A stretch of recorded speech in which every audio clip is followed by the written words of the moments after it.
Welcome to Focus on Creativity, where we talk about creativity. Enjoy.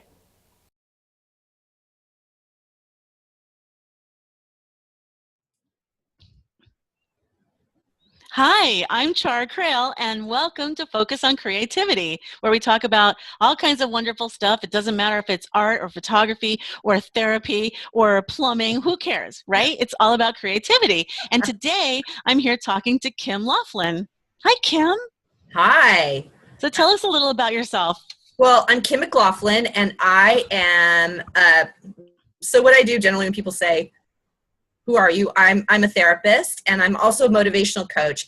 I like to work with people who are having issues around eating, overeating, and feeling bad about their body and feeling bad about weight. So that's what I do in my daytime when I'm in my employed setting. Interesting. Very interesting, actually, because I've got the whole filter in my head around what's creative. Oh my goodness, where's the creativity in that? And Mhm. I can only imagine how much creativity there is. But I'm going to ask you this question. So we're going to set this up. But Kim, how do you define creativity? It's interesting because to me, being creative is or creativity to me is being in the process of being creative. That's what comes to my mind is like that creative, creating, created. It, when you're in that process of creating, that to me is creativity. Well, how do you, okay, I'm going to drill down a little bit deeper on that. What's the process of creativity for you? The process, I mean, well, what often comes to my mind, and it's a very narrow definition, is often it goes around art. And I've come to find out that for me, creativity and the creative process is bigger than art, but that's where it's a starting spot. And to me, that creative process is about beauty, about love, about being very connected to your soul and your heart in whatever you're doing. And that's where the definition took a bigger hold on me, because it's more than just pen to paper. Oh, It's something absolutely. bigger. And so to me, it's whatever point that I feel I'm in the flow, if it, kind of in that airy fairy kind of way. But when I'm in the flow, that to me feels creative and like I'm creating something. I love it. And I love those words, in the flow. How do you, and you're creating something, and you know what? And as I'm thinking about this with you specifically in mind about how you have to be creative and how you approach individual people around being a therapist, right? Yeah. As well as whatever artistic focus that there may be for you. But in the flow, right? That's the thing. How do you access the flow? Well, for me, that flow is actually a very spiritual kind of process. And I think that's why I have to be creative in a lot of different ways, because then it accesses that kind of that more ethereal spiritual side of me that um, I always need to be embracing. And that to me is what the flow is for me, is very spiritual. It's being connected to a higher power. It's being connected to all that is around us. How do you connect? Do you have a process that you use to connect? I don't have any specific process, but I know there are things whenever I write down. Part of what I do for myself and with my clients is I do what's called a wellness plan. And whenever I write down my personal wellness plan, or I come back to, oh, I'm a little off track. What do I need to do? What's in your wellness plan, Kim? And that always, Hmm. always includes meditation. It includes journaling. It includes some kind of drawing or making of something. Hmm. And those to me are very creative. And that connects me with that flow. I always come back to that, always come back to it. Those things to me are extremely creative and get me in that flow. Hmm. So when you are trying to get into the flow, what is the outcome that you're looking for? Truthfully, the outcome is more a feeling than anything I can describe of a thing. And that's where I don't always call myself an artist or anything like that. I like to be more in the creative, and to me, it's this feeling of centered, happy, heart. If you see, I'm kind of pointing my heart. It's just heart filled, and it's beyond words. It's beyond anything I can tell you, and that's pretty significant since I'm a therapist and I deal in words all the time. But I also deal in symbols, and I deal in bigger ideas, and I deal in feelings, and often there are feelings that we just don't have words for. And so it's kind of that bigger expansiveness of, I just feel damn good. Gosh, that is so interesting. When you're talking about symbols, I had a dream once that showed me a symbol on a wall. I won't tell you the whole thing. It's quite an extraordinary dream, which someday maybe I'll tell the story. But I saw a symbol, and I've tried so hard to really capture it, because for me that symbol was the word yes. But I have actually done a lot of research on trying to access that. Have you ever found that you have accessed something that you want so much to bring forward in a way to make it, literally like visual, or not just that ethereal quality, but to make it more concrete? Have you ever had an experience like that? Absolutely. That happens to me actually a lot. And that's where I've come to find that often it more exists in the unsaid and in the just knowing, and that I have to be okay that is how it gets expressed in me. And there often just isn't the words, and there might not be the symbol for it, but it's more the feeling of it, the sense of it. And that if always within any time that I'm being creative in whatever I'm doing, if I come out with this internal feeling of, I feel happy, I feel settled, I feel peaceful, I feel compassion, I feel enlivened, then there I've got it. But it's more, for me, it's often more of a feeling that generally doesn't have a lot of great words to it. They're kind of simple words like I just gave you. It is somewhat mind-boggling, I have to say. It's so interesting. Well, okay, so that's for you, right? That's something that you create for yourself to give you peace, harmony, comfort, love, feeling aliveness, right? Those kinds of things. But how do you use creativity like that in the world, perhaps when you're working with others as well? Well, I find that having conversations that are honest and real and not always positive, that is, for me, a form of creativity that's really lost. That we might have conversations, but we don't have real conversations. We don't tell each other about what's really going on. And in my office here, that's what happens, is I'll just say, it's you and me right now. Nobody else is here. How about you just tell me what's really going on? Tell me straight up.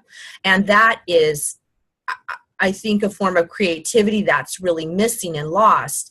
And so it's really getting to the let me be honest with you and tell you about me. And that's what happens for me in this process of when I work with people and when I talk to people, that there's so much power in that. And we have lost our way a lot of times because it's scary to tell the truth. It's scary to be who we really are. And there is something very creative in being fully enlivened and a full expression of who we are. I mean, truly, isn't that kind of what comes out on the paper if you're doing a painting or a drawing, or you're taking a photograph, right? It's an expression of you where you are in the moment of truly being honest in a symbolic way. Well, I take that and I actually help you put words to it so that you can have that verbal expression of it too. Well, it's so interesting, because what you really put me in touch with is that, I admit, I think of creativity as something that actually exists and that we access through the mind or the heart, or however we get there. And yet what I I still think of it, yeah, as not as look. My thing is photography. My thing is art. My thing is usually some, physical, palpable. Like you can touch it, right? Usually, my stuff is something you can touch. Whereas what I'm hearing from you is, like, for you, creativity and access to creativity and expression of creativity is entirely of the mind. That's what I'm hearing, and I find that fascinating because I can't see, hear, feel, or touch that. And yet you are getting completely satisfied by your own ability to access something completely of the mind. And I never saw that before. So it's kind of fascinating. Isn't it interesting? And that's where I think often we get lost in, am I really creative? Well, my work is about being creative, but also personally, I need to come to the table and be creative in that more tangible way, because that does fill my soul up and that does help me work through my stuff, right? Because there's a point where it's hard to access the words, and so if we can put to paper how we're feeling, or I like to journal, so I journal and write all the stuff in my head that doesn't make any sense or that's terrible, and I write it down, and then boom, there's this flush of, oh, this is what's really going on. But I couldn't have gotten there if I hadn't have written all those things, or if I hadn't have made something or painted, or I like to do just those simple little drawing kind of things. Color in what are those little coloring books now that they have? Right. I love that kind of stuff because it just is mindless. And then I find then other things come to me, and then I can express myself better, right? Yeah. Isn't that part of what we do with our art, is like we put it on the paper so then we can, as an expression, and I just help you I then help you find words for that expression too. Super interesting. I have to give that a lot more thought. No, you're right. And I get all of that. And I've been journaling since I was literally just a child. And I do find access to it. In fact, another conversation I had talked about Julia Cameron and her The Artist Way, and the, the three pages every day, trying to get the junk out of the way so you can get to the good stuff. Yes. Right? Yes. And so for you, it's not necessarily about the drawing, and it's not necessarily about the words, but it's about the feeling that you're getting from having the experience of the drawing or the journaling, etc. Right. And because and that's why I think I don't call myself an artist, because I the things that I make or the things that I do artistically are often in the service of helping me feel better. Yeah. Like really literally in the service of, so like it wouldn't be a masterpiece like I see behind you, all the beautiful things you do, because I mean, mine might be beautiful. I'm not going to discount that, but it's more for my well-being, really. I love that. It's wonderful. All right. So what also reminds me that you have to use, I bet you have to be super duper clever about how you talk to people, your clients, in order to get them to experience that kind of freedom in the room. I mean, they know nobody's there but you. Yeah. But I would think that there's a lot of creativity in your approach, and you're tapping into something else and able to have a conversation with somebody that is real. That's the word that you used earlier. Yeah. Well, the thing I think of, Charr, is that what I learned in therapy school a long time ago is that the thing that therapists need to do is we need to come, there's that idea, very, very old, of this idea of being a blank slate. And what we've come to find out is like, I can't be. I have this person, I have this personality that is literally in the room with somebody. But what I've found through the years is that I have to be well taken care of before I come into the room with somebody, so that my stuff, my shit, doesn't come out literally, right? Yeah. Because when you have anybody who's listening to this, anybody who's been in therapy and compare that to talking with a friend, the friend has, or a family member, the family member has ideas about what they think about what you're doing. They have an agenda. They'd like to speak also because they want to get their stuff told, well, when you come in the room with a therapist, my goal is you, and how do I help you? But that means then I have to be well taken care of before I even come into the room. And I think that's what you're asking about, is like, how do I access that stuff?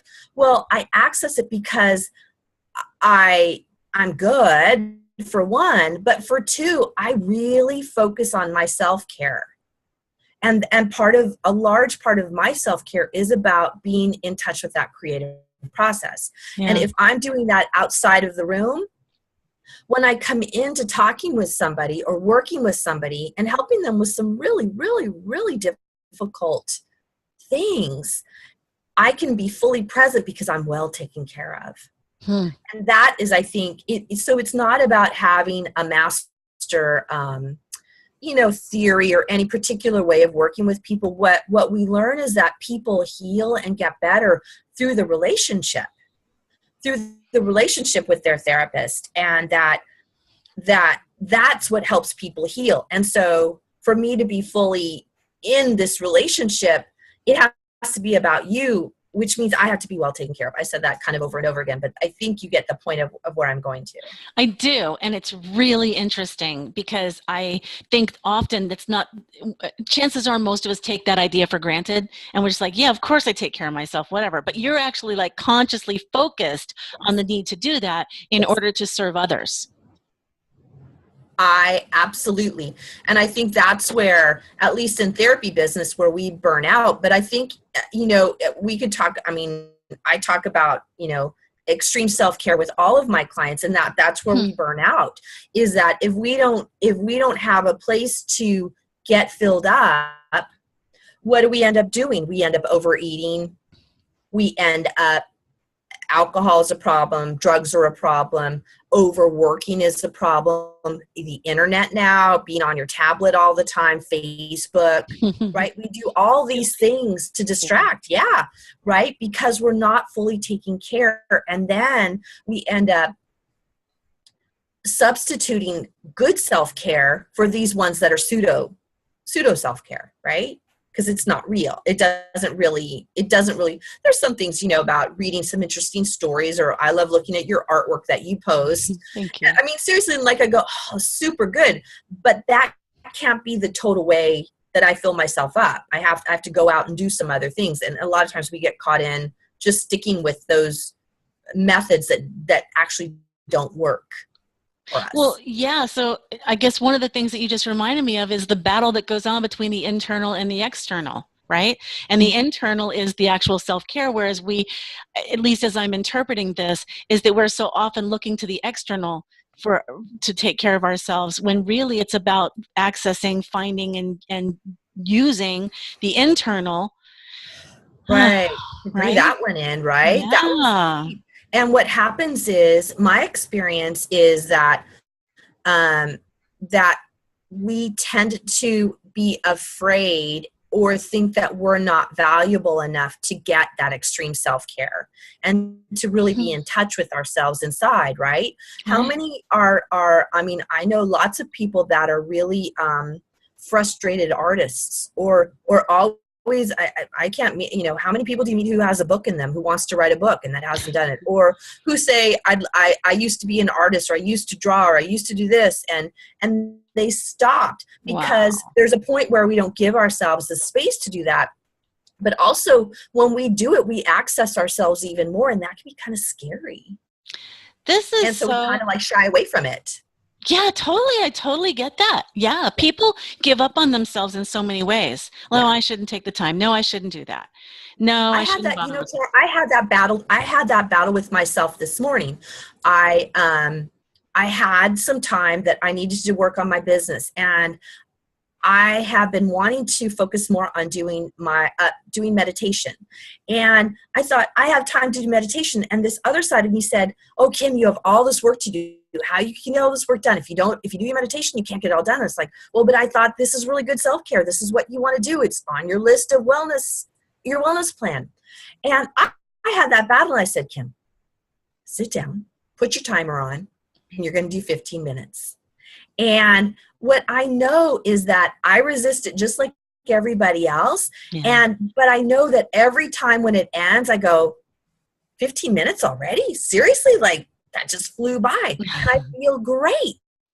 And I wanted to sit there longer. But I have this internal battle, I think, just like everybody else does. Am I worthy of self-care? Can I really take the time to do this? Is this going to be effective? Is it going to have a good outcome? And what I know is that every time it's yes, but I forget just like the rest of us do. Everybody else does too. Well, it's not even just forgetting. It's also denying. It's like self-denial, saying, yeah, no. Yeah, no. I don't do that. I don't need to do that. I mean, like you said, that internal Right. fascinating. So I would guess that one of your big probably messages for the world is take care of yourself. Make it a priority. Heck yeah. I tell you, we'd be in a heck of a lot less hurt if we just took care of ourselves and really focused on our goodness and that we have a place in this world and we have a right to exist and we have a right to feel really, really, really good. We have that right. And if we did everything we could to make that happen, and I'm not talking about spending a lot of money. I'm not talking about buying things. I'm talking about sit there and meditate or sit and write in your journal. Sit and draw something. Go out and take a walk. Go and collect leaves. Whatever it is, go do that. So you have your plan of what works for you. Do that. Okay. Yeah, I love that. So having said that, what is one creative way that you could suggest to people to get them to be a yes to themselves? And I don't mean, well, go draw. I mean, like, what's something that they could say to themselves that, and I'm thinking, and I'm trying to create this through the creativity conversation, Well, I think what we end up doing is we'll have a lot of excuses, like what I did this morning. I had a lot of excuses. And what works for me consistently is if I tell myself, Kim, you're going to feel better at the end. So just get started. You will feel better at the end. It's certain. And that is kind of this talking that I do to myself. I do it when I go for the gym. Kim, you're going to feel better at the end. Nobody leaves the gym upset, right? Right? Yeah. Seriously, you just don't. Nobody leaves their journaling upset. Nobody leaves meditating or taking a walk. Yeah. Right? And so if I have that conversation with myself, you're going to feel better at the end. Just do it. That works really well for me. So like if I could give people a takeaway of something to try that.